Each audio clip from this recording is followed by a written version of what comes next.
外的学生，我们都会有公告。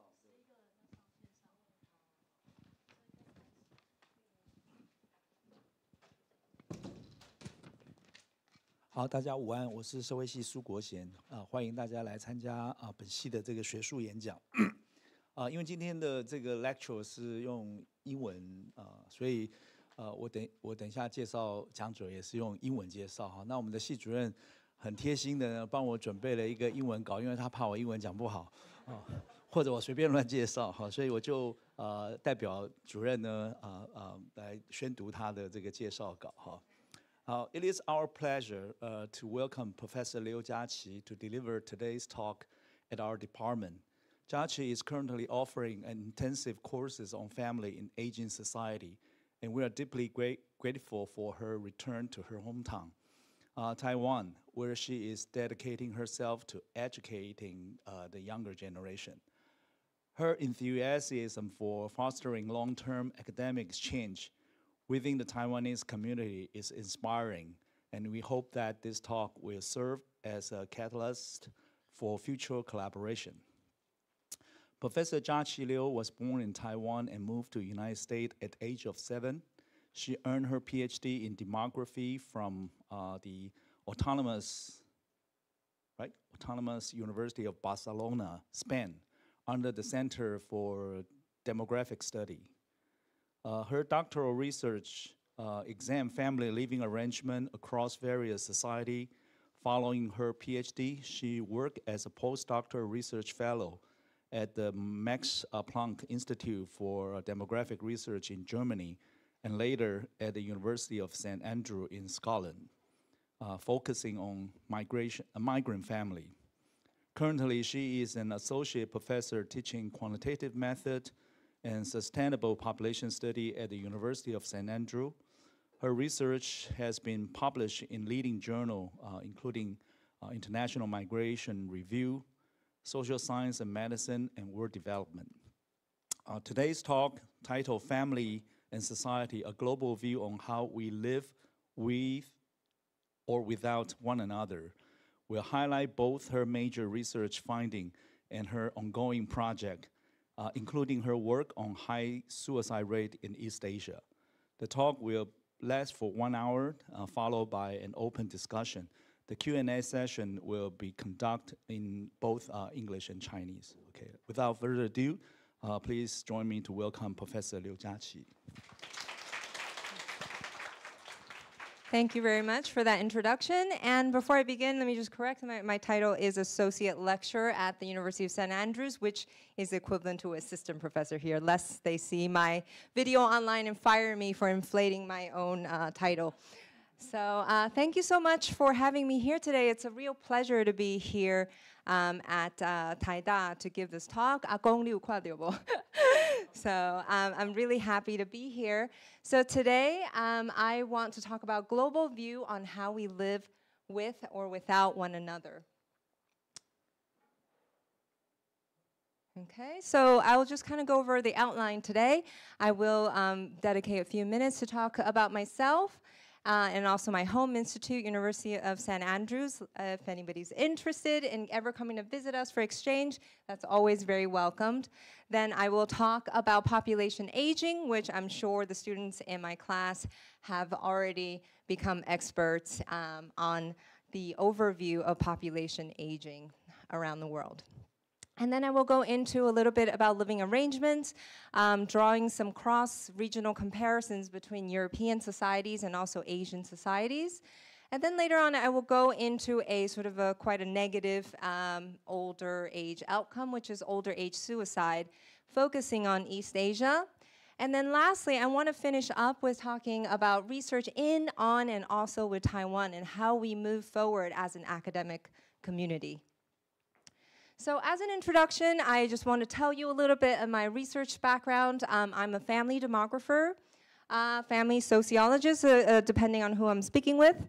And my current research project, one of them is on maternal work hours and child development in the UK. It's been sort of ongoing for a while, hoping to wrap that up soon. And more recent project is on older age suicide in Asia. which I also received some British Academy funding for, which partially also funded for this trip. So you probably saw that on the slides. And then more recently, I also got a fellowship to work on ethnic diversity in digital device usage among youths. So this is a sort of a, this is a project that focuses on child outcome as well. Okay. And in terms of teaching, I teach advanced quantitative methods at the University of St. Andrews and also another class on sustainable populations. I currently have 3 PhD students. One of them works on ethnic inequalities in housing in the UK. Another one is working on premature menopause in Southeast and South Asia. And the newest one coming in will work with me on determinants of suicide in East Asia. And if you want to see my past publications, I just put a QR code there. Okay. So about the University of St. Andrews, it was founded in 1413, so it's the 3rd oldest English-speaking university in the world, just behind Oxford and Cambridge. We have a very deeply seated tradition that students are very proud of. As you can see, students wear red gowns here. That is one of their favorite traditions. So our undergraduate students have red gowns, which back hundreds of years ago is because that students were made to wear red gowns, so when they go into pubs, they wouldn't give them alcohol. So that has changed, and they're not required to wear red gowns anymore, but they wear them very often. So they wear them when they go to church. They wear the red gown when there's formal dinners. So as you can see, our students are very proud to be what we call a saint, right? So our students are called saints. And so my office is somewhere here in this quad. It's a very beautiful quad. As you can see, we can see northern lights sometimes. This year we have seen it a few times. You might think that's actually what it looks like in real life. No, it's just the camera's exposure has to be really long, and it's just like a little bit green in person. It's not that green. And up here, you can see this is one of the debates that I had. I showed the students in the class.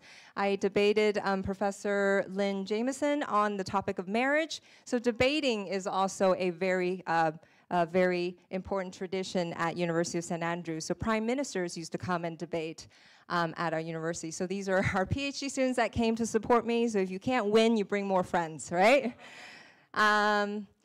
And then, so in our department, it's quite of a mix of a department. So we have social scientists. We have people that do sort of population health, more sort of qualitative work, human geography, and then we have people that are more in physical geography. So here we have TJ, who's also Taiwanese. He's a glaciologist, so he goes to Antarctica quite often. And then we have a PhD student doing something earth sciencey there. So I am under the population health group. As you can see, this is our research group. You can follow us to see our activities. At the moment, it's a little bit of a pyramid situation. There's probably 2 or 3 professors here. The rest are more junior or PhD students. So we tend to be quantitative researchers, but we do have a few people that also conduct qualitative research. Life in Scotland is great if you don't need services. So if you want to have a 7-Eleven, you know, when you get hungry at 11 p.m., it's just really not the kind of place for you. But if you're into hiking, swimming in the sea, it's the home of golf. Staff, students, even children play golf in Scotland. And as you can see, sea swimming requires a full suit. You never go in with just a bathing suit. You wear from head to toe, sometimes gloves. Even in the summer, it's very, very cold in the North Sea. But it's a quiet place. I live just on that side of the forest. So as you can see, there's sheep sometimes. You never really see people. But so I was a little bit overwhelmed in the metro in Taipei, I have to say. So let's get to the topic of population aging. So I'm going to talk about the young, the old, and the sandwiched. I think we're all familiar with the concept of sandwich generation, right? We know as a class, and we went over this, that we know the demography of the world population. Overall, all advanced societies are aging, and even the ones that are sort of in a more the less developed at the moment, they're also heading towards the same direction. And as you can see in a pyramid, for men and women, each side, sort of the color adds up to 100% of the population. What we're seeing is sort of age distribution moving upward. And that affects, of course, what we care about is dependency ratio, right? So this is very commonly talked about in news outlet. I think most people have lay understanding of what that means, which is the number of dependents per working age individuals, assuming that you need the pretty much working age individuals to support the dependents. So this hinges on birth and mortality rates and also migration, right? If you're looking at individual societies, if you have a sort of a workforce that is migrating en masse, then you also tend to have an older population. And this has economic and social implications. So here, can we somehow move the thing down a bit? So this is the population by age group in Taiwan. So this is from the population from 1950 into 2100, right? So this is projection. The dotted parts are basically the future population. So we know that Taiwan has already reached its peak in terms of population. It's declining now. And by the time in 2100, it's kind of estimated to be about 10 million people in Taiwan at the rate things are going, right? So those of you that can't afford a house now, just wait 80 years, they're gonna give them to you for free, right? But of course, we know that this is probably not the case because we're also seeing an increase in single person households, right? So back then, 4 people share 1 unit, now each person has their own unit. So it's not just housing is a bit more complex. But we can see that this is mostly driven by the fact that the younger age groups are decreasing in proportion. Okay, so we know that in the implications of population aging is that there's a smaller proportion of working age people relative to the youth and the elderly, and the more people feel that the proportion of the elderly is a bit more concerning because they tend to be expensive, right? So there's pension, health care, and long-term care. In our class, we cover the concept of sort of healthy life expectancy versus life expectancy, right? So when we have a very old population, if they're not healthy, then we have an extended period of their life where they are depending on more support to live comfortably with disability or other diseases. So the ideal situation is what we call compressed morbidity, right? That you live quite healthy until a very old age, and then you delay the onset of disease for as long as possible. And once it onsets, it's just a short time before that you finish your lifespan, right? So whose job is it to look after the elderly? This is sort of the big question across different societies, right? So in Asia, we have this concept that family should be in the front line of looking after the elderly. Government should provide support. But then there's also private market options. Is it obvious what private market option means? Does anybody want? Yeah? So in Taiwan, a lot of time that comes in the form of foreign laborers or carers. So then the next big question is, what is successful aging? We know that aging and diseases is an inevitable path for all of us, but to age with dignity and to age well, how do we achieve that? So these are some of the thoughts that sociologists and also demographers have on the back of our mind. We know that societies have a very different view on what successful aging is. Up here we have sort of the Nordic European model, right? A successful life is retirement, your kids leave the house, you have your house to yourself, your resources are for yourself only, you enjoy your hobbies. And down here we have sort of this concept of codependence with family members throughout your life course. And that's what brings people satisfaction and joy. So when you have different baseline expectation of what aging should be or an older retired life should be, a lot of times the same situation in different societies will produce different life satisfaction. So we know from research that there are different factors that link to life satisfaction specifically for older Asians, right? So we know money, 新台币, that's really important, right? Having money when you retire. Education level, so a lot of these things kind of overlap, right? One thing will cause another thing, that their health status tend to be a bit better. We have health here. Housing satisfaction, they're happy with where they live, who they live with. Religiosity is also found to be highly linked to people's satisfaction in life. So this is one of my recent papers. It's under review. I always put a little thing here, do not cite, under review. So if you look at the brown lines, these are individuals who are 30 to 45 living with their parents, okay? If you look at the blue lines, there are people 60 or older living with their child. So this is usually with an adult child. As you can see all the way up top, I don't know why we can't see it up there, but it's Denmark and Sweden. It's very, very unlikely that these two groups live with their parent or child respectively, because it's 0.04% in Denmark, 0.01.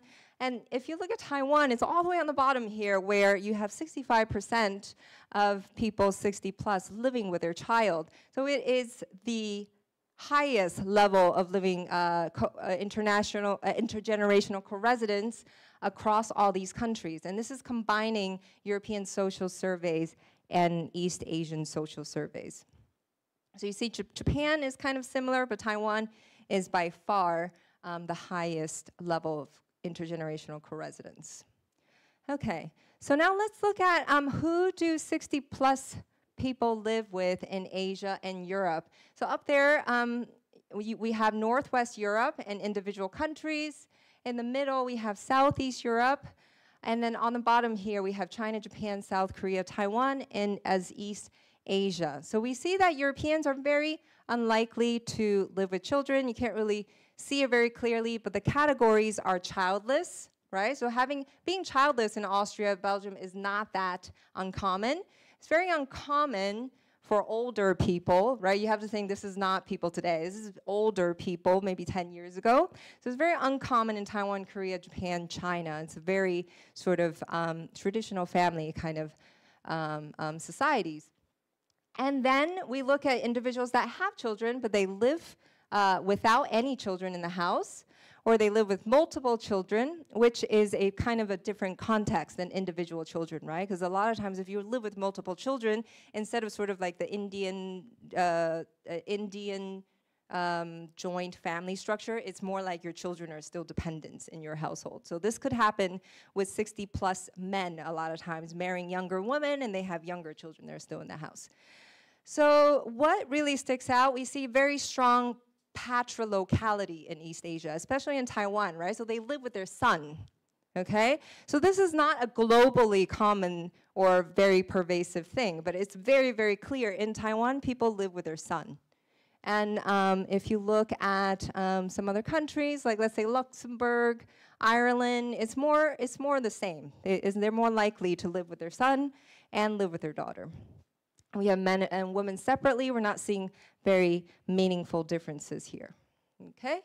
So I wanted to play a little game with you, and our students would be familiar with Mentimeter. So let's do this, okay? I'm gonna present it.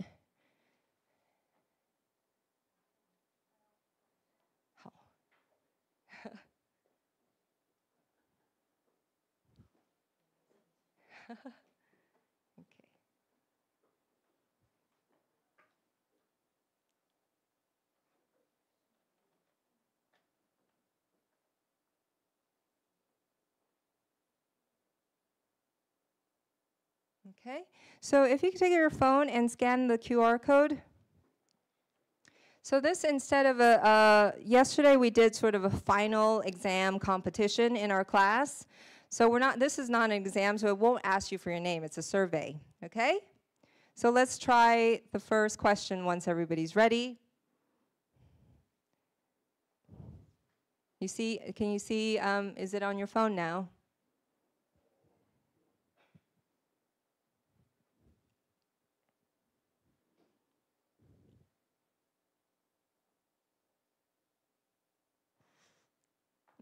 Thank you for all the messages.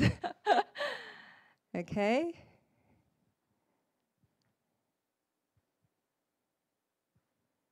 Okay, so I'm going to move on now. It seems like everybody's on. Okay, so the first question, what is your age? Just pick your age group. So this one, and you'll see everybody else's response here. So this one is quite straightforward, but the following questions, please let me explain all the categories before you choose so we make sure people are choosing correctly. Okay, so most people are students, it seems. Okay, okay. Do we have this many people here? 40 something, 50 people? Okay, good, good. Okay, so next, let's see. Oh, still moving.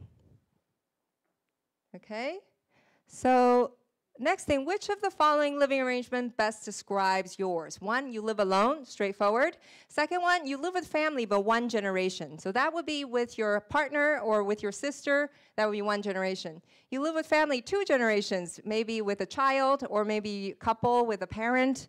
With family, 3 or more generations, grandpa, parents, yourself. Or you live with roommates, that would be non-family or other types. Okay? I think that's all exclusive, right? It's like all inclusive, I think. Okay. A lot of 2-generational households.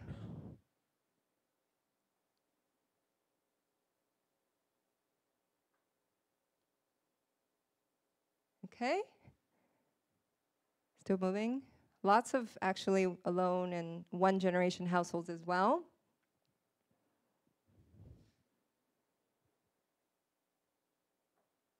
Okay, so let's move to the next question. Okay, so this you adjust to from strongly disagree with a statement to strongly agree for each of these statements. The first statement is, if my parents want or need to live with me, I will live with them. If they are not around anymore, then just hypothetically, if they're still around, if they need or want to live with me, I will live with them. Second is, I don't owe family members anything. I would only keep in contact if they make me happy. And the last one is government, not family, should be in charge of older people's care.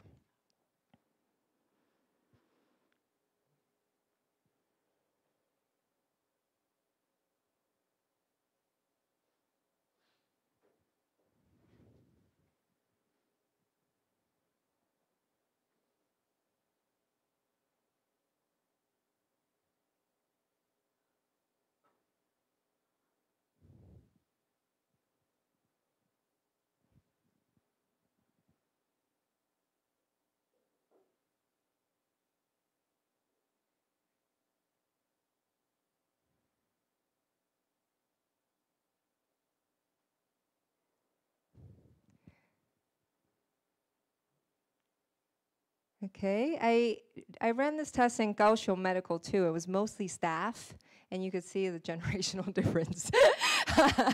So there's definitely generational differences between these attitude questions. Okay, are we done? Okay, it seems like people are half-half about living with their parents, even if they want to or need to live with them. Yeah, and then this one, I think somehow I thought it would be like the other ones, but it turns out to count by categories. Seems most people disagree with the statement, but some people believes that you know, the family relationship should be based on sort of whether or not you click with them, right?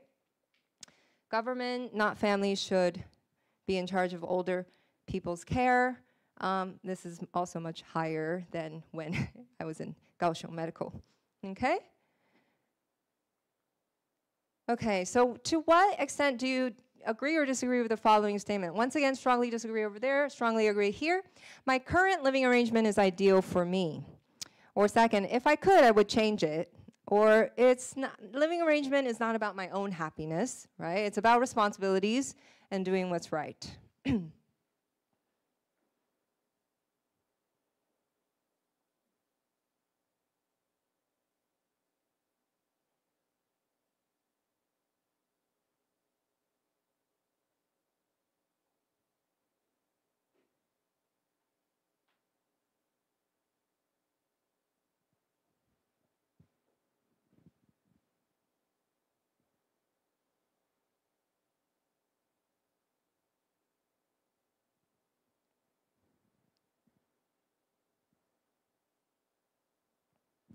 Okay, so most people are somewhat happy with where they're living. I think with the other group in Kaohsiung, where the average age was older, I think they were also a bit happier because they've already actualized what they want to do, perhaps.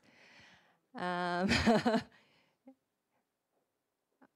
if I would change it, I think quite a lot of people would change it, which corresponds with the first question, so just to check the internal validity.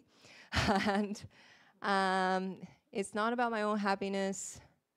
Okay, so we slightly more disagree with that statement. So after this exercise, I hope this doesn't go out again. I want to invite you to think about how much is living arrangement actually linked to life satisfaction. So what I found with my colleagues is that not really that much. It has a little bit more association with adult children's, more so than older parents. And I will show you that in a second.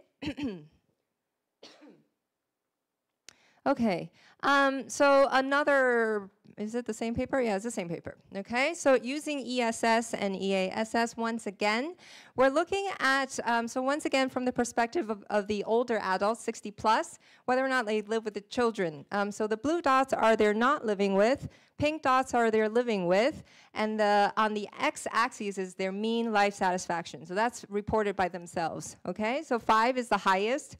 1, I guess, no one's 1 here, is the lowest. And then 30 to 45, whether or not they live with the parents. You could see that on the left-hand side, we're just looking at the mean here. They generally overlap, so we're not seeing the people that are living with the kids being more happy than the people that are not living with kids.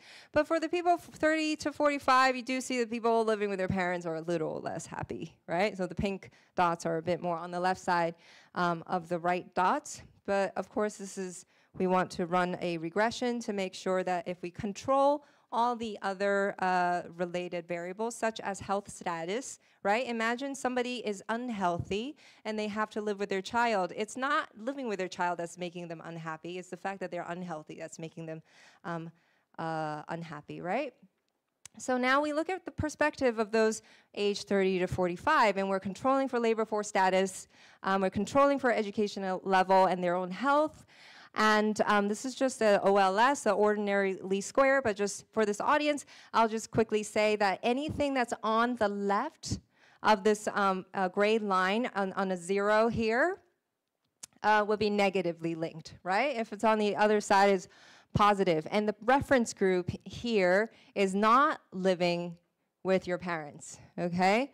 So if they're living with both parents, that's the first row. The second row is living with only their father, and then only living with her mother.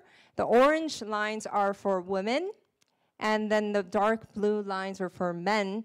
We can see overall for Northeast Europe, for Southeast Europe, for East Asia, we see a slightly negative effect, right?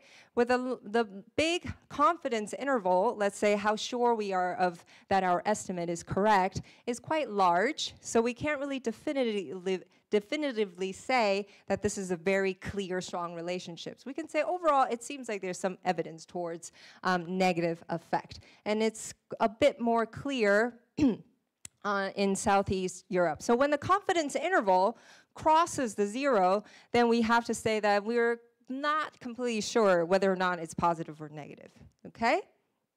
So now let's look at from the perspective of those linked to life satisfaction. So there's actually several models here. So the first one is being childless. Then that reference group is people with children, right? So we can see that being childless in Northeast Europe is a little bit negative, right? It's a little bit negative compared to people that have kids, but it's quite a bit stronger in East Asia. And it's somewhere in the middle, but a little bit more like Northwest Europe and Southeast Europe. And we can speculate that perhaps there is some sort of norm associated to having children in those societies. So if you live in a country where everybody else has kids and you call your friends, nobody wants to hang out because they're doing things for the kids, It's a bit of a bummer, right? Not having kids and not having people to hang out with. But if you live in a place, let's say in Denmark, that there's a bunch of people who are 45, just like you, and they don't have kids and they can come out any time of the day, then that becomes sort of a normal thing, let's say, in that context. And then for the other three categories, there are people that have kids and whether or not they're living with them, right? So the comparison group is different for them. So we put them in the same plot, but they're different models. So usually in papers, you just explain that in the text, right? So we can see that it's not very clear. Most of them cross the 0 line, so we're not sure that our estimates pointing to a positive or negative effect. So the takeaway, just you peel away all the statistics, it just says that there's some evidence of negative effect of intergenerational co-residence for the younger generation, and this could be because they're sandwiched, right? At 30 to 45, some of them have young kids already, or they have kids, and it is sort of a double burden on both ends. But we're seeing very limited sort of benefits for the older generation.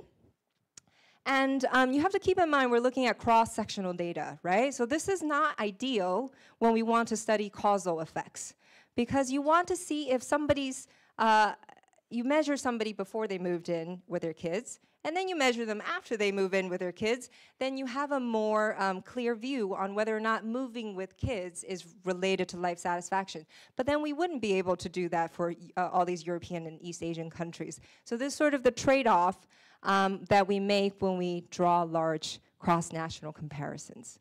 Okay, so we speculate that social network outside of the family is quite important. And for students in my class, you might even think that, oh, maybe there is some sort of, we talked about adaptation hypothesis, right? That people end up loving what they have. So you might not have chosen it, right? You can even think like, okay, maybe who you're living with. It might not have been ideal for you, but over time you tell yourself, this is good, this is pretty good. So social network outside of family could be quite important to if somebody has lots of friends, they're very socially active, it doesn't quite matter that they live by themselves, right? We can speculate. But living with a spouse remains a very reliable predictor for higher life satisfaction, and this is covered by many papers. So we don't really stress that in this paper. It's not a novel finding. Everybody knows that. All family demographers more or less have this level of understanding of partnership. So a couple of years ago, there was a writer who's writing a book on multi-generational household. Multi-generational architecture. And then she said, "Can I interview you?" And I said, "I don't know anything about architecture." It's like the washing machine example I gave you guys yesterday, that sometimes you get asked certain things and say, "We want to leverage your knowledge about living arrangements." So it's really not related to houses, and it's a very beautiful book.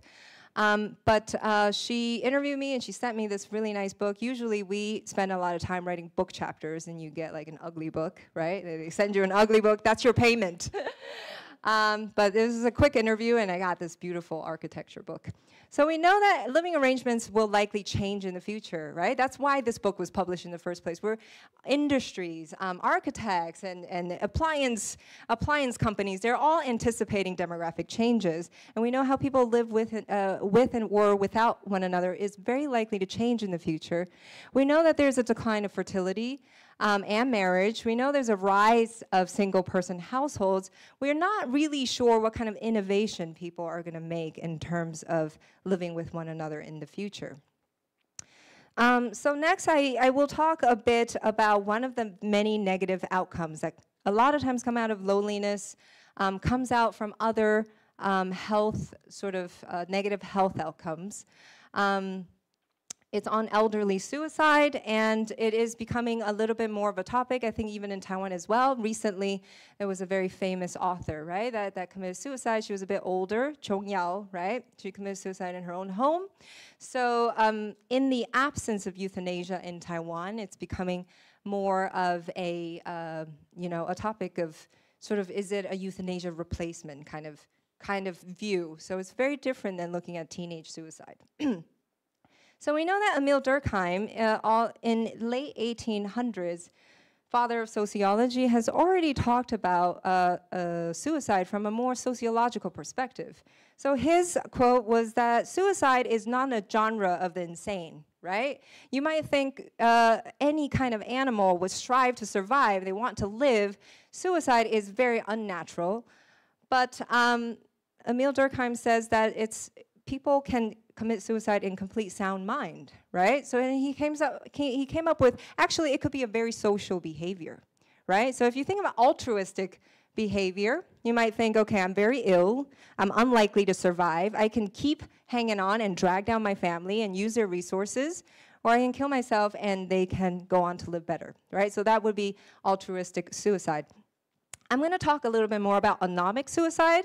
One of my co-authors and I haven't really agreed on which type of suicide, East Asian suicide seems, but I personally think it's more like anomic suicide. So in his book, The Suicide, On Suicide, this book, if you read it on the airplane, everyone looks at you.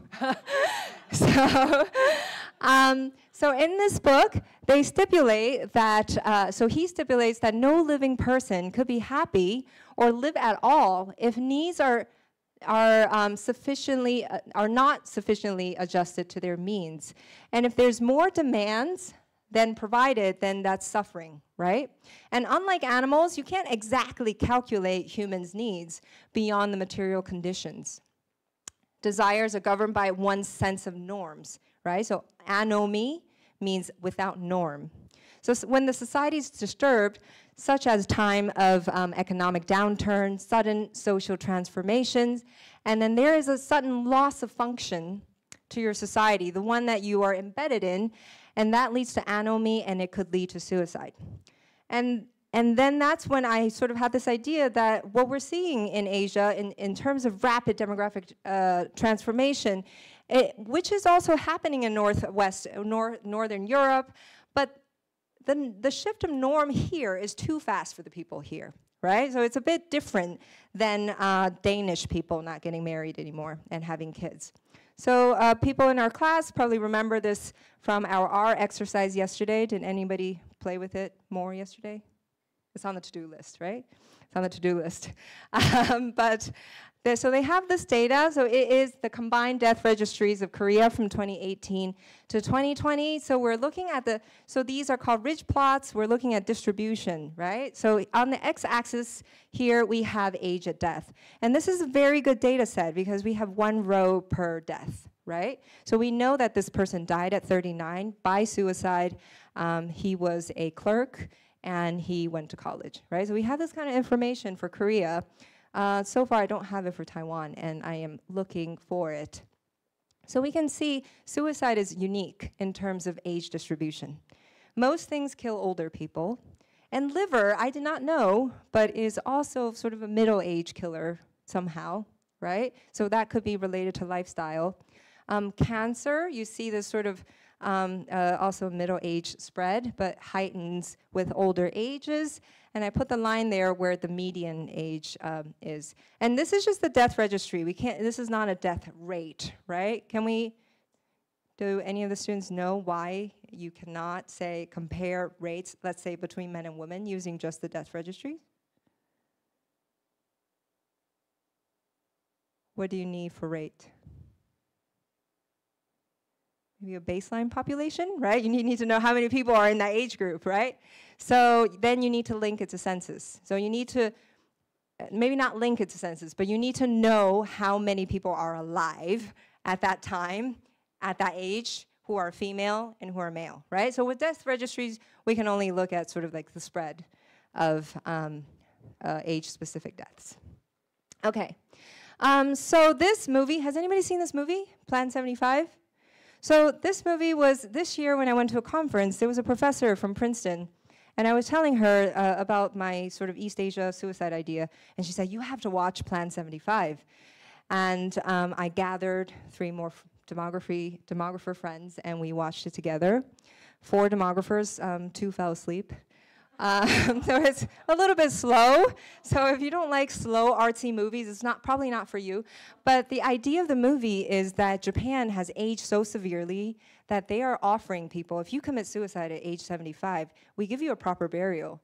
And before you do it, we give you money for a vacation. And we still save a lot of money net, right?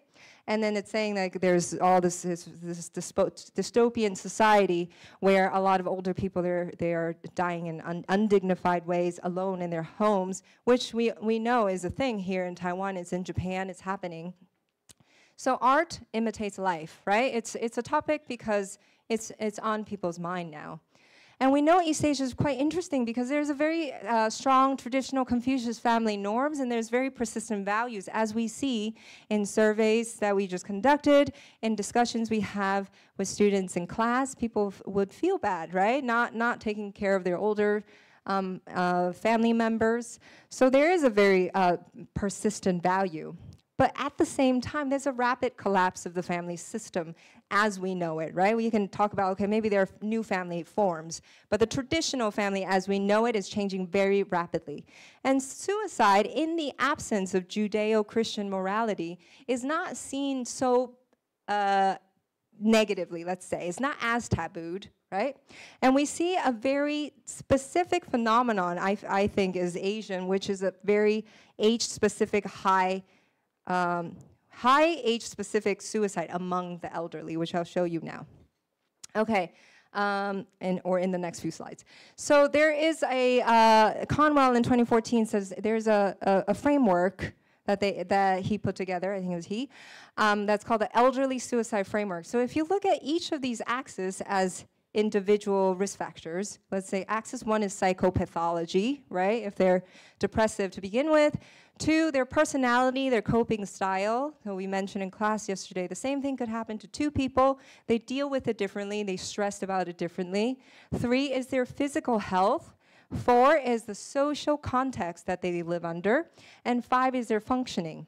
So in this one, let's say, that crosses over axis 3 and 4, you have an elderly widower with congestive heart failure who lives alone, right? So you have multiple risk factors here. And this one in the middle is the most severe, right? You have an elderly widower with rigid, constricted, coping macular degeneration and depression, learns he can no longer drive, okay? So these are sort of compounding factors that could lead to a suicide, even if the person is not sort of what Emil Durkheim would say insane, right? So let's look at age-specific suicide rate.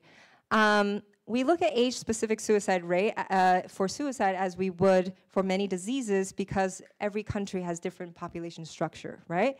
So during COVID, people say, oh, it's really bad in this country because they have more older people, right? So in suicide rate, we also look at the rate by sort of age strata. So this is Scotland in 2023. We can see that the highest group suicide rate is people aged 25 to 44, followed by, actually 45 to 64, very closely with 25 to 44. I think teenage suicide gets a lot of attention because first, nothing tends to kill teenagers, right? If they die, it's usually due to suicide. But in terms of how many of them commit suicide, it's very uncommon. And once again, suicide is a very rare event, right? It's not like looking at cancer. So we tend to look at deaths per 100,000 people. So here we have about 25, or 20, let's say. They experience a little bit of a reduction among the 25 to 44.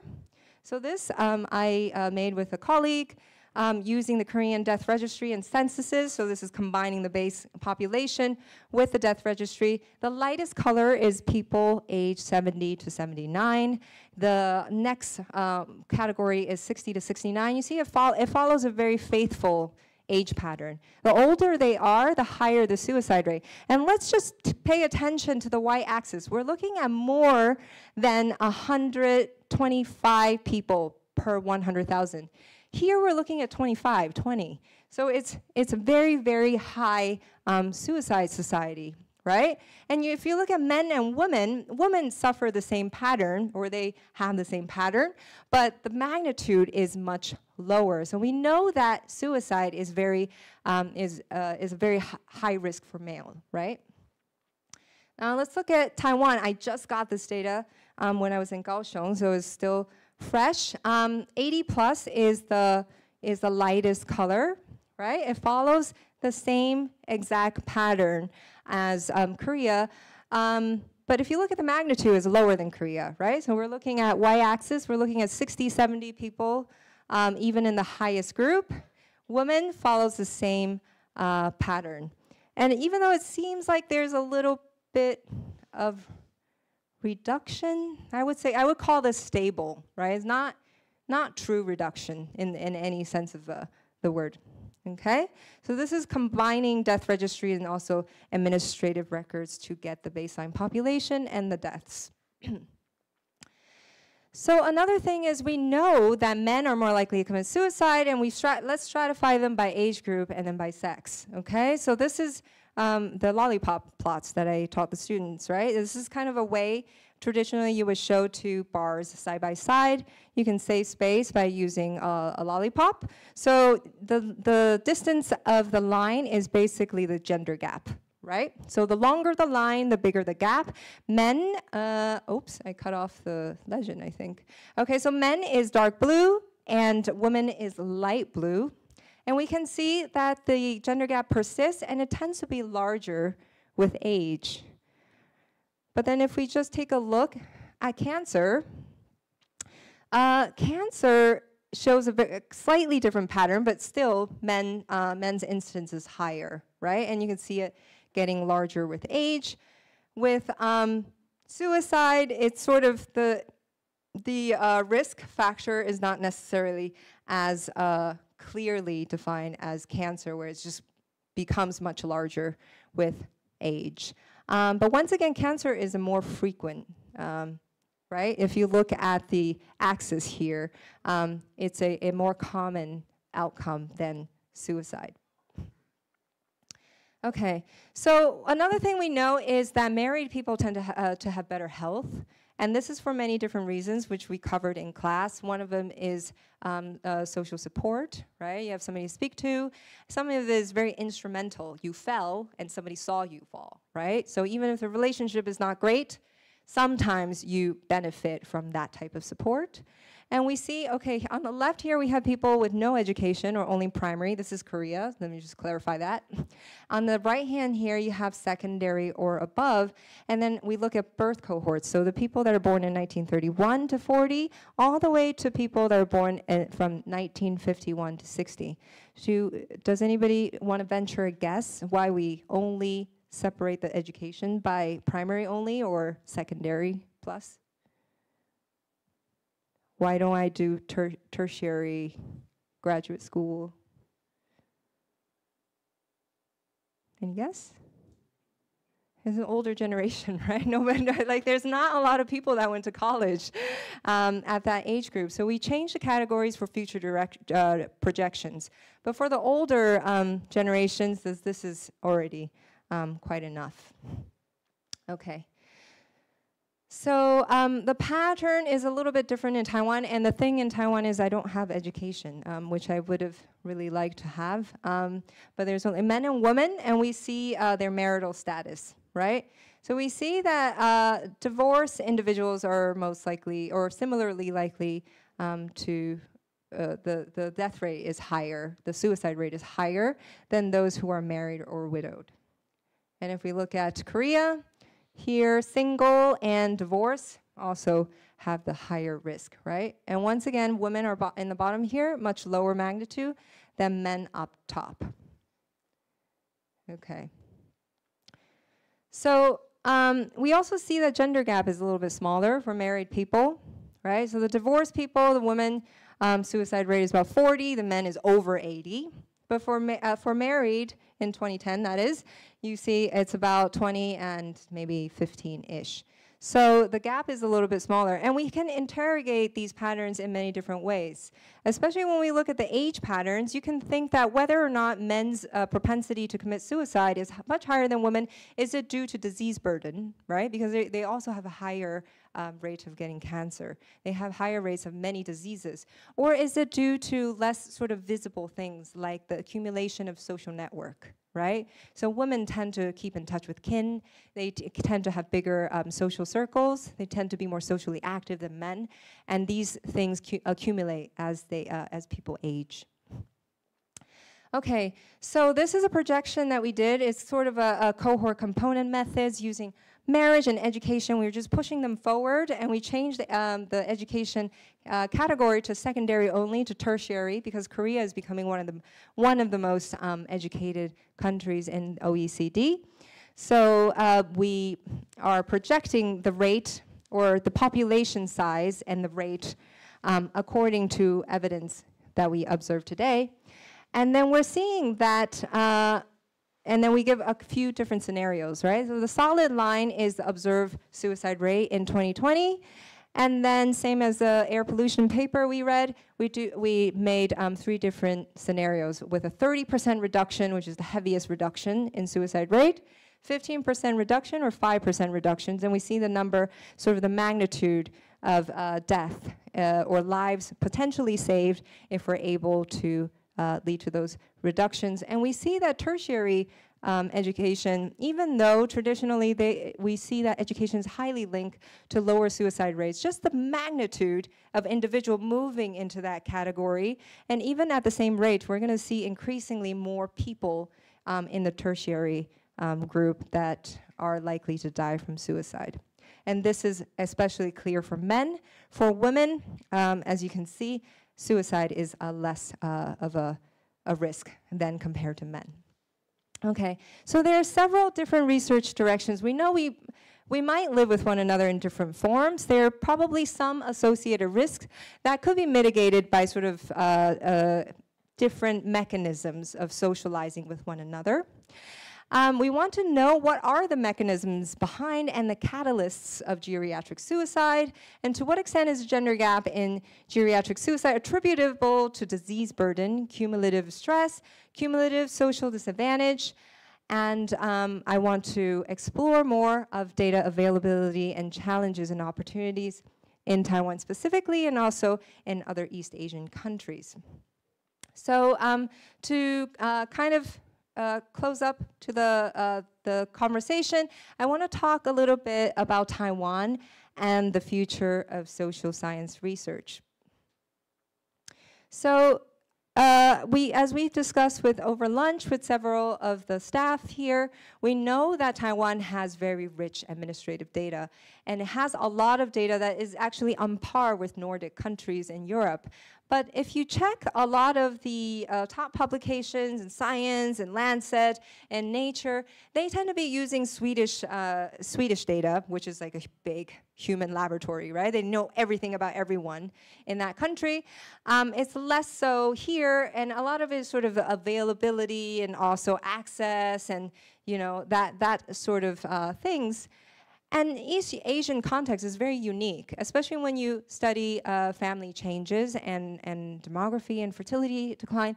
All these things are very, very different than what we could learn from Swedish studies. So I think there's a huge gap of understanding in family demography in terms of the East Asian experience.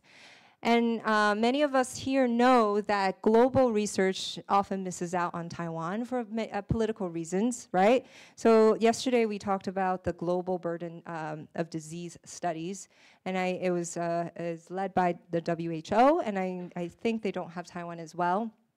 So the reason that WHO started the Global Burden of Disease project is so that we could understand on the population level across the world what are some of the leading risk factors and how to mitigate them. And you can learn lessons from neighboring countries or similar countries, countries of similar values, etc. So that is why cross-national comparison is so valuable.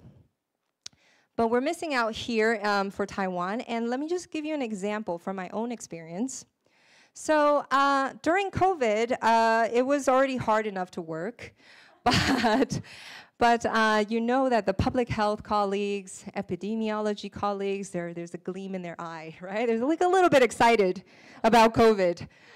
So some colleagues from Max Planck contacted me and say, hey, we're trying to build a global database. Do you want to help us? Because we need all the countries, well, most countries in the world, right? As many as possible. So it's a very big project. It's one of those things that one or two people just can't do. You need a huge team to do it. So there's 70-something authors. I'm somewhere in the middle there. So I said, okay, I can do Taiwan for you. I do Taiwan and Scotland, okay?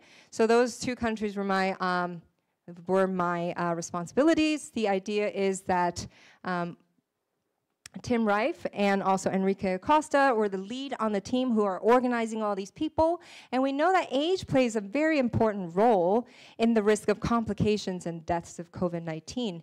And we need to really compare outcomes across populations, but it's quite challenging to obtain cross-nationally comparable data, right? Because there's a different source for each population. And you'll be surprised, sort of the creativity of diversity of digital formats. You see PDFs, you see photos, there's CSVs and all these different things. People define age a bit differently, or there's different categories. So to harmonize this require all these people, right? So I wrote the code for Taiwan after collaborating with Taiwan's Center for Disease Control and also Scotland's NHS Scotland. NHS Scotland is quite straightforward, so there was not a lot of email back and forth. With Taiwan CDC, a little bit more so. And we operate on the idea of open science, right? So we want to make our code transparent. We put it on GitHub. Anybody can go and download it. It's still there. So you see, it's just like little things like Nantou Xian, you know, like, and you make that Nantou County. Like, it's a little bit like digging with your fingers. But it's very important for people that might want to do cross-national comparisons of COVID cases, right? So what happened is we ended up with more than 110 countries. So Taiwan's here in purple, which should be on national level, it's available. We actually have subnational level, right? Like Nantou and Hualien and all that. But we didn't end up using it because my collaborator said, like, well, I think only Taiwanese people care about Hualien, you know? So if we want a global database, I mean, the code is there. You can still use it and be able to do all the things like in terms of sub-national geography. But the database uses national data. So now we created this sort of very age-specific, risk factor-friendly COVID database that has more than 370 subnational divisions, and we cover about 60% of world's population of total cases and deaths worldwide. So virtually all Americas and Western Europe. At that time, when this slide was made, so I got it from a colleague, it was still in development, focusing on Asian and African countries. So this is one of the publications using our data. This is looking at the timing of mortality during the first wave by age and location, looking at national and capital cities. You see in Argentina here, and you see the dates, so they're by month, and it's like a heat map which shows you quite a nice pattern, and on the y-axis here you have age, right? So you know what age the people died when. Like, this is sort of what demographers are quite good at, sort of visualizing population level data, okay?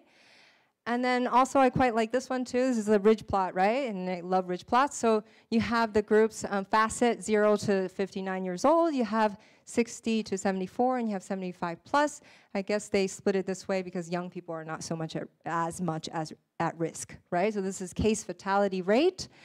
And once again, this is every ridge you see is a city, right? So you have Cartagena, Atlántico, and this is probably Colombia, I want to say.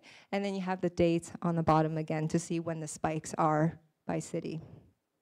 Okay, so this is a pretty happy news, I think. You can download the data from our website, which is coverage/db.org. And I just selected a bunch of countries here. You can harmonize it by 5 years. You can harmonize it by 10 years. You select different countries. you can say you want some national data, and you can move this thing around to see what date range you want. You can get total number of cases and deaths, or you could just go by male and females, and you download them by CSV, and you can play with it. You can make data visualization, etc. And this data was taken by UNICEF to power their dashboard, right? So this is sort of our big impact project. So, so we're really happy to see it on their dashboard, which made our work felt like it was worth it. Then they deleted Taiwan's data, right? So this is just something that happens, I think, as people that have worked with international organizations. You find it quite frustrating. They have the data. They chose not to use it and show it, right?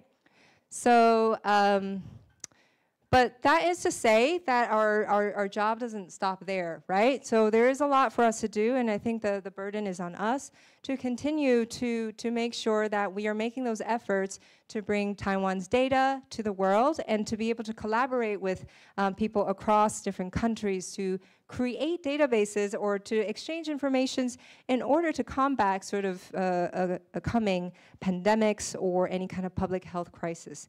And as I mentioned in our class yesterday, we know that Taiwan's socio-demographic index is very similar to Singapore. It's similar to South Korea. It's similar to Japan, but we have higher sort of modifiable risk factors in disability adjusted life years. So these things is something that should really motivate demographers and social scientists in general to think that all these societies are aging kind of concurrently. And Taiwan at the moment is not really prepared for the incoming sort of avalanche, right? And it could be the most prepared. It has wonderful data, and it has a lot of, and it's one of the most highly educated areas in the region. But there are some missed opportunities if we don't leverage them and also collaborate with people to kind of bring them to the world.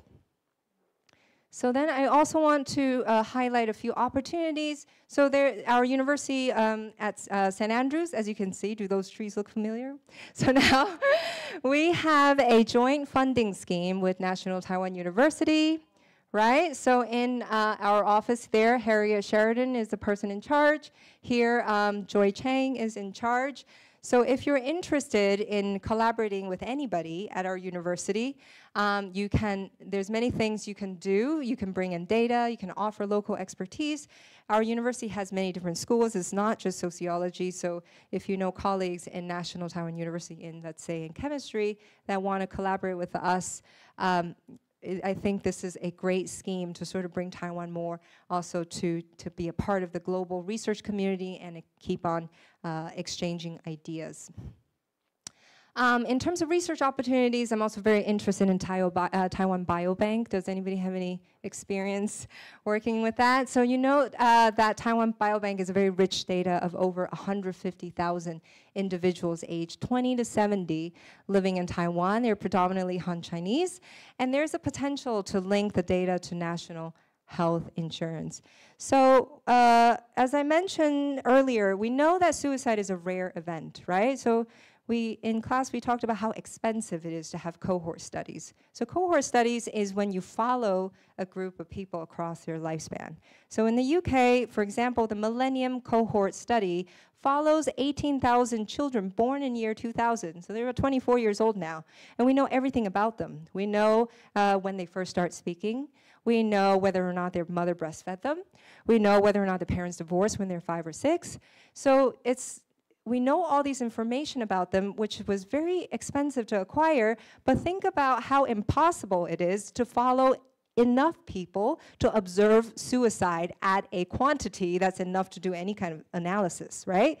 So that is not viable through cohort analysis. The only way that could be done is linking death registries to their life history.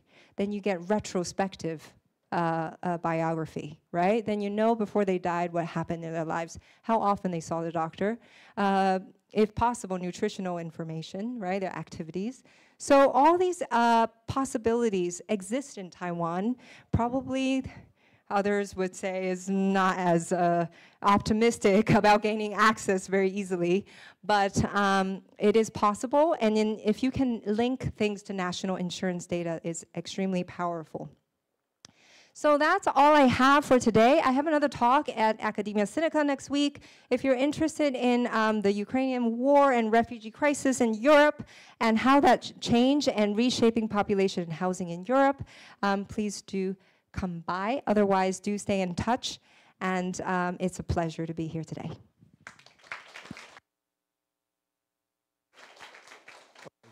Thanks, Dr. Liu, for a wonderful talk. Now we open the floor for 30 minutes Q&A. Please raise your hand and introduce yourself before you ask questions. Anybody?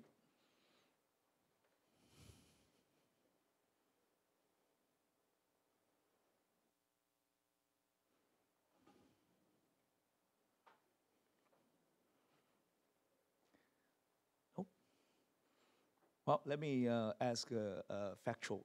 I can't help but notice, despite the overall suicide rate is declining in Taiwan, but there's a trend for single women, increasing trend. Is that an artifact or a real thing? This graph, yeah, the blue line, the single women's suicide rate is increasing in Taiwan. I think at this level, I would not call it an increase. You know, I think it's a small, it's a small magnitude. Yeah, because you were looking at that 25, less than 25, 20 deaths per 100,000, and it could be just 25 people that committed suicide, right? So the magnitude is quite small. Yeah. And you bringing to a mechanism. One is being single, the marital status. Yeah. The other is living isolated by himself or herself. Yeah. And which one? I mean, you know, we cannot distinguish what is the effect of getting depressed or increasing the suicide rate. Is this coming from being not married or living by yourself? So this is a very difficult question to answer with what we're doing here, right? So because in class, we also mentioned the selection, right? The selection bias into marriage, into cohabitation. So we can't control for that, obviously, when we're using administrative data. What we know is that these groups, it's potentially they're fundamentally different people, right? The different types of people. So if you're a very happy person and you have lots of friends, maybe you get married. And if you're a person who kind of just likes to play your video games, what do people play now? Not Counter-Strike. Counter-Strike was 20 years ago, right? So you're just home watching TV. Maybe you don't get married, but it's the fact that you're always home watching TV that's linking to other negative outcomes. And then in class, we spoke a bit more about relationship quality, right? So it's not about the fact that you're married, but the quality matters a lot, and whether or not men and women stress or benefit more from marriage was also discussed. So there's a variety of mechanisms that can be answered through this type of research. Okay.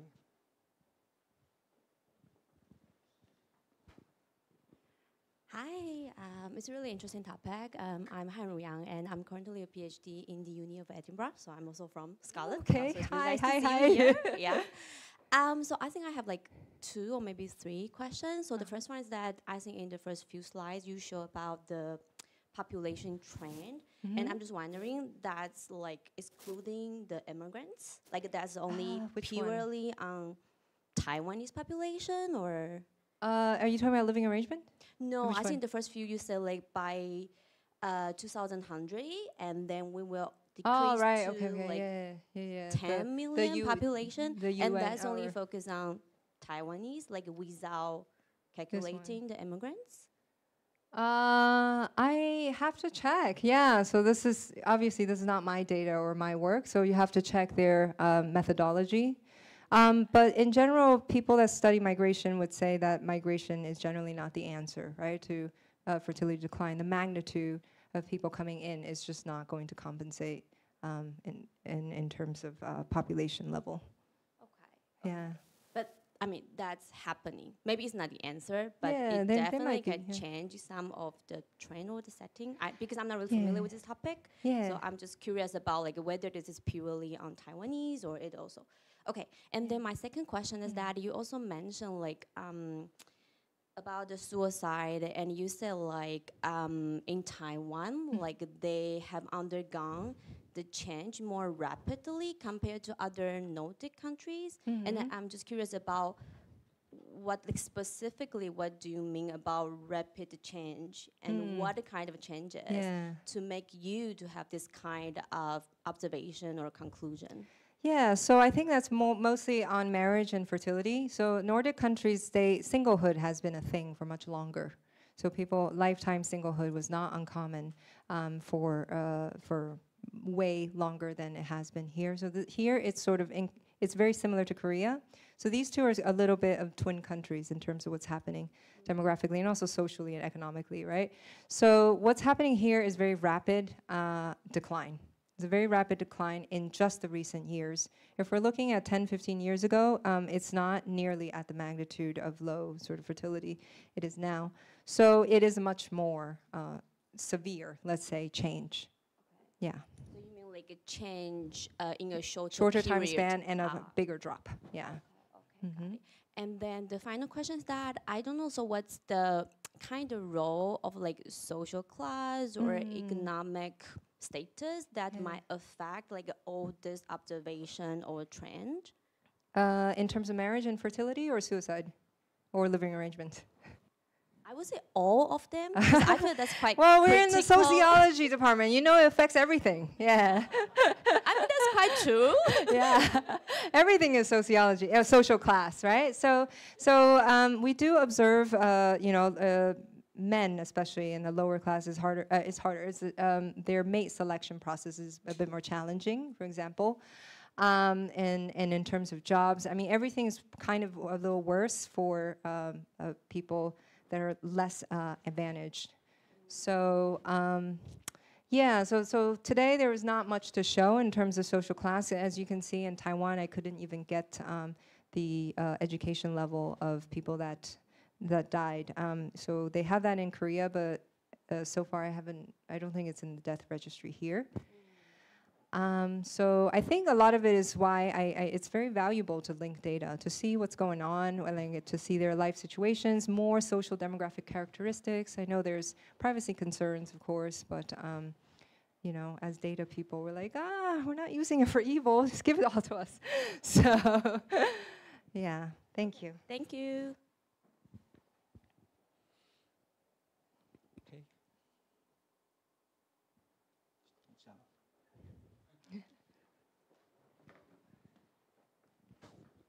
Okay, hi, Professor Liu. I'm Dion from National Taiwan University and this department. And you just said that the immigrants are not the solution of the decline of population, and that made me want to know more about that. Like, how can the implication for a policy is? Because it just reminds me of Alice Zheng, the Zheng Yanxing studies that the decline of Taiwanese fertility rate is related to the decline of the marital rate. So, like, if you want to deal with the population crisis, you have to make people want to get married so that they will to more willing to or think culturally accepted to have a children. So if the immigrants is not the solution of the decline of population, and so how can we deal with or is it not a bad thing since there's so many people on Earth, so or less people, maybe we will have more spaces to live, I think, yeah. So what's the solution to population aging? So if I can answer that here now, I wouldn't be here, right? So I think, so what you mentioned, I do want to kind of distance myself from the narrative that we have to encourage people to breed. I don't really believe in that. I think a lot of demographers are also kind of moving away from this narrative and saying like the environment of the society is to foster people to meet their fertility needs. So if you want to have 3 kids, that you don't have to be forced to have just 2 kids because, you know, there's no childcare, people are unfriendly about working moms or whatever. So it's sort of to make sure the needs and the actualization is met. And a lot of people say that they would have more kids if you know, if the environment is more friendly. So I think that's the people you need to kind of target to make sure that fertility is a bit higher than what it is. It's not to tell the people that don't want to get married and to have kids that they need to experience a cultural change, right? In terms of fertility rate and migration and how that makes up for lost, let's say, labor force, what we generally don't believe, I think a lot of demographers don't believe that migration is the answer because migrants age too, right? So unless you are going to think of Taiwan as a closed system and you have people come in to work for you and then you kick them out when they're old and they can't work anymore, first of all, is it ethical, right? Is it ethical? And globally, is it meaningful, right?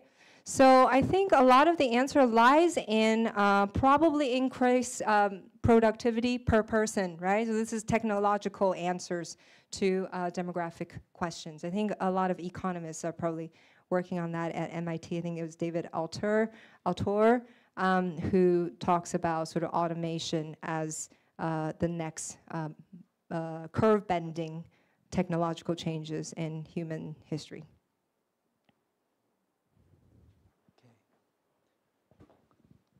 Thank you very much,佳琪, for this very fantastic talk. I learned a lot from your talk, and I really appreciate that you would like to bring the data of Taiwan into the global studies of many issues.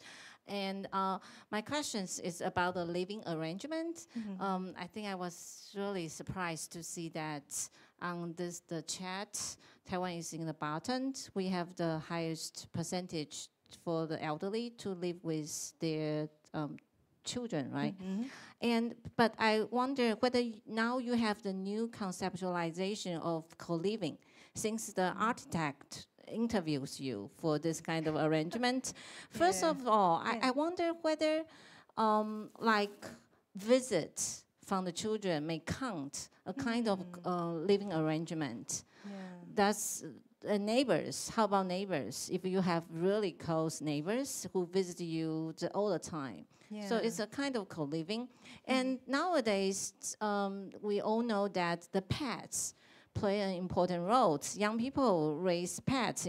They have pets as the companions rather than human beings, and they benefit greatly from pets. And now government is training pets as the long-term caregiver. Some pets get licensed to visit the elderly. So I wonder whether you have a new conceptualization or about this issue of co-living. Thank you. Okay, thank you, Professor Wu. I think I just heard a bunch of very novel research proposal ideas, so you should you shouldn't have shared them widely. So the pet companionship, I think that would be really interesting, and for sure it would have some sort of emotional benefits that we're not measuring with traditional data, right? So back on traditional data, the way we look at co-residents is if they live in the same household. Not because what you mentioned is they're not important, it's because the data usually we have access to is like census data or Taiwan like hukou, right? So I think there's a lot of opportunity for qualitative research in this area to see the quality of ties or maybe like a more detailed sort of survey data on contact with others. But I think what you mentioned in terms of just not living together, but people living upstairs maybe from your parents, or you don't live together, but you go visit them every day or every other day, these are things that we're not observing that are going to be very important. Thank you. I'm Michel from the department. Also about living arrangement. You mentioned there are different cultural expectations, whether the elder parents are going to live with their parents, with their kids. And you were showing, I think it's based on Taiwan's data. So I'm a little bit surprised that there are only limited benefit for people over 65 to live with their children, only limited, right? Yeah. I was expecting great benefit for these people. But on the other hand, you were saying that it's going to have a negative impact for people in the middle age to live with the elder. That's totally understandable. But I'm curious about why only limited benefit. Could you elaborate on? Yeah, so for all of you that don't want to live with your parents, you can show them that and say it's not going to help you anyway. So once again, we know it's cross-sectional data, right? So they can be completely just different people, right? We're not measuring people moving in and out. We're measuring the cross-section. At one point in time, this person lives with their kid. That person doesn't live with their kid. So they can be, like this person that doesn't live with their kid can have qualities that we're not measuring in the data, that they're very independent people, that they have very vivid imagination. And the people that live with the kids, like maybe they just have a different baseline life satisfaction. So we have to admit those shortcomings in cross-sectional study designs, right? But I do think, I suspect that there is an adaptation hypothesis, that people tell themselves that they're happy, right? So that whatever situation you're in, we normalize it in our mind. Maybe. Yeah.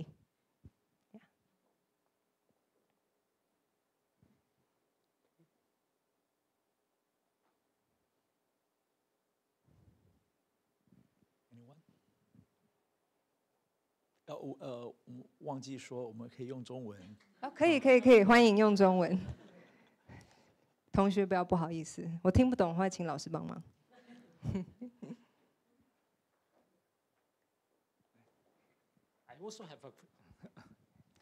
I also have a question. Okay.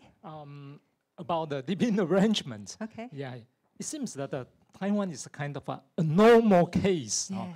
Now, and you give an explanation for that kind of anomaly, and you said that it's due to the tradition, because it's a Confucius teaching kind of a value system. Yeah. Okay, and you also mentioned maybe that's a kind of abstract collapse of our family system. And I wonder if there are any other reasons to explain the special phenomenon in Taiwan. For example, like in fact, the social welfare system is not so supportive, for those elderly. So and you can see from another institutional aspect is that there aren't enough nursing homes or this kind of a nursing institute in Taiwan. So people cannot send those elderly to nursing homes, so they have to keep them at home. So that's also one of the possible reasons, right? Yes. And so I wonder if there are other explanations for the special phenomenon in Taiwan. Yeah, thank you, Professor. I think you pretty much gave the gist of it, which is that what we see, we can only speculate, but the fact is there's a lot of practical concerns, right? Housing prices, there's also, as you say, welfare programs. It's not very clear to me in Asia whether or not it is sort of Confucius values that's leading the policies to kind of delay in their development, or it's the lack of social policies that is forcing people to be filial, right? So I think these are kind of questions it's very difficult to disentangle, but to keep in mind that this is not just an expression of values. It's based on very many practical reasons that people might choose to live with one another. But that's why cross-national comparison is very important, right? So we look, okay, it's kind of a similar society as Korea. How come they're not living with their kids anymore and Taiwanese people are still living with their kids? So hopefully with more research, I would be able to answer that better.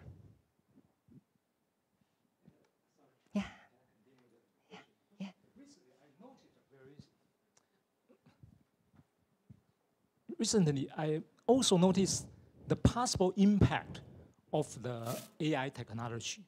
Because AI technology can be used to take care of those elderly, because they can provide some fundamental medical advising, or even the fundamental medical support.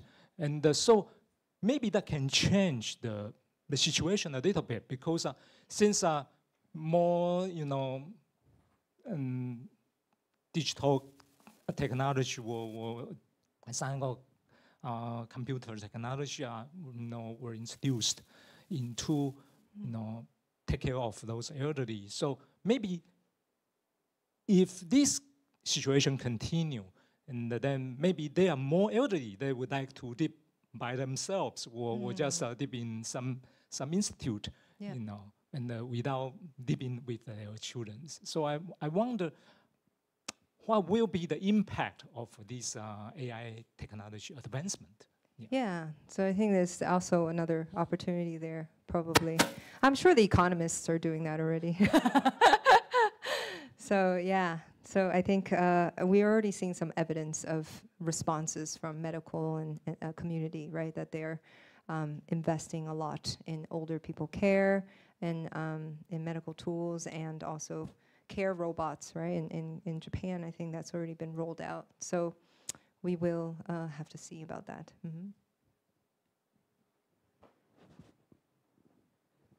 Thank you very much for your inspiring presentation.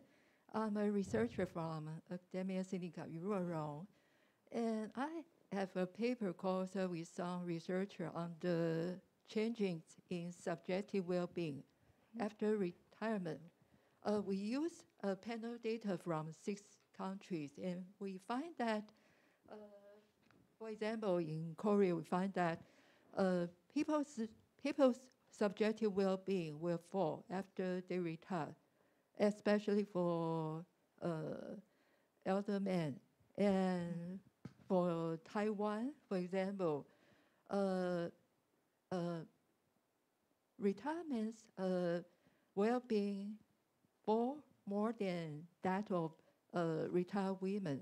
So there seems to be changes across country and cultures. And from all the factors, we found that the pension adequacy and whether the people put work as the priority, the work centrality is very important factor in determining, in explaining the well-being changes after their retirement. So I just wonder, for your case about the life satisfaction for the elderly, how about the, for example, the pension adequacy? Can it be a possible explanation for the changes across countries? Thank you. Okay, I don't think we explored that variable. We did control for retirement, right? So employment status is controlled for.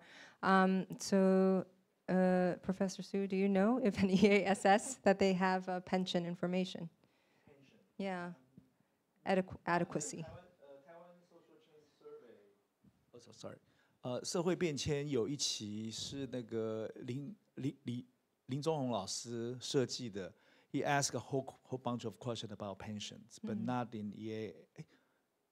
Maybe it's not in EASS, but Taiwan Social Change Survey has it. And I guess maybe this kind of question is probably difficult to compare across regions, right? Unless it's like, how satisfied are you financially? That could be cross-national comparisons, but pension system, whether or not you're getting pension, is it enough? But that's something to think about, yeah.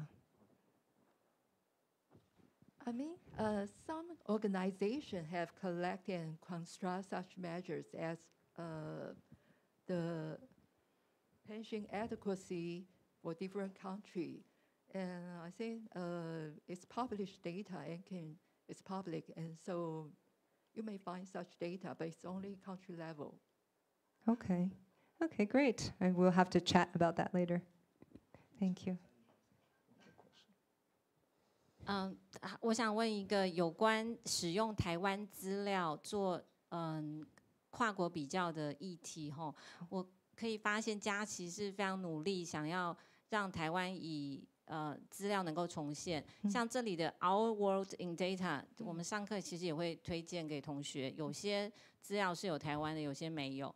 那像你对那个 COVID-19 的死亡率的这个努力，然后有时候我们会用 OECD 还有那个联合国的资料，但是它都没有台湾，但我们自己会把自己台湾硬加回去，然后再做一些统计，但有些结果很悲惨，就发现台湾怎么这么糟？像我们曾经做过女医师的比例，然后就发现台湾的女医师比例比日韩还要糟，所以我们长期以来没有在那个国际资料里面，使得有一些台湾特色的图像没有办法呈现。那我也发现你今天演讲很多，那你是不是可以给，比如说尤其是新生代，就是我们要，因为你已经做了很多这样的事了，你希望台湾能够纳入这些常常因为各种因素而遗漏台湾的这种研究。那你有没有发现哪些做法，或是哪些？因为毕竟你要看台湾 local 的资料嘛，台湾政府也很努力啦，自己会算我们到底妇女平权、性别平权有多好。那好的他就会放到政府公报里面，然后说我们联合国没算，但是我们其实好的要命。好，那你作为研究的话，你觉得把台湾放回去到底是怎么进行？然后为什么如何可以进行这样的研究？谢谢。我觉得哇，这个问题好难回答。我觉得就像老师说，就是自己的 data 自己救那种感觉，对不对？就是说他不收集的话，那就可能这边的同学要自己来这样子。那我觉得有一部分是比较困难，可能是我有这个机会，然后可能这边的同学有这个能力，可是目前为止还没有这个机会。就是有很多是你是认识了其他国家的一些学者，然后他们会来邀约你，或者是你自己去找他，然后就说，你们要做那个，那我可不可以把台湾也加进去？然后就会有这样的机会。可是我觉得，如果这边的同学有心的话，很多这边的老师应该都有这种国外的也是 connection， 或者是也可以通过我，或者是我认识其他的人，然后帮他们介绍说，这个人比如说，那个在做哪一个机关做什么长照，那他们有这个资料，那我们可不可以把它加入这个 database 这样之类的？所以你要想说 WHO 啊，或是 UNICEF， 或者是这些机关，他们也只是人组合起来，然后把资料放在一起，我们也可以自己来，对不对？所以我觉得说，就现在对这方面的资讯比较有兴趣的同学，然后我们可以就是讨论说，可能往长远看来，看下去，就是说要怎么样把台湾比较融入特别是我觉得疾病方面，或是人口老化这些东西，这是非常需要长期的去准备它。那我们再想想看，怎么样把台湾加入这些资料库里头。